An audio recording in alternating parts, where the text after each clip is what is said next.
মাত্র ৩ দিনেই বদলে গেল সব হিসেব। যেখানে ভাবা হয়েছিল যুদ্ধ হয়তো এখনই নয়, সেখানে মার্কিন প্রেসিডেন্ট ডোনাল্ড ট্রাম্পের নির্দেশে ইরানের ৩টি গুরুত্বপূর্ণ পারমাণবিক স্থাপনায় হয়ে গেল ভয়াবহ বিমান হামলা। প্রশ্ন উঠেছে, এই হামলার প্রস্তুতি কি আগে থেকেই নেওয়া ছিল?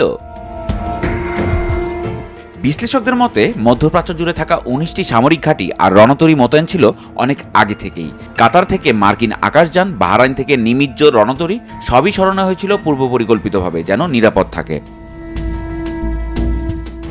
যুক্তরাষ্ট্রের ভেতরেও এই হামলা নিয়ে চলছে তুমুল বিতর্ক।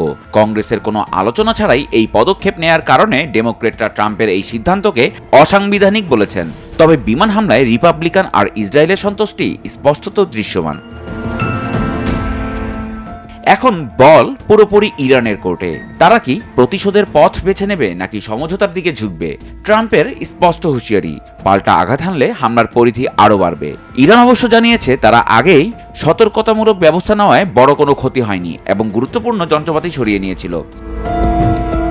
কিন্তু ইরানের ঘোষণা আরও ভয়াবহ। ইরান বলছে এখন থেকে সামরিক বেসামরিক নির্বিশেষে সকল মার্কিন উপস্থিতি তাদের বৈধ টার্গেট। তাদের দাবি ৫০০র বেশি মার্কিন সেনা ইরানের অস্ত্রের পাল্লায় রয়েছে। বিশ্ব এখন এক কঠিন বাস্তবতার মুখোমুখি। এই সংঘাত যদি নিয়ন্ত্রণের বাইরে চলে যায় তবে গোটা মধ্যপ্রাচ্য ভয়াবহ অস্থিতিশীলতায় পড়বে।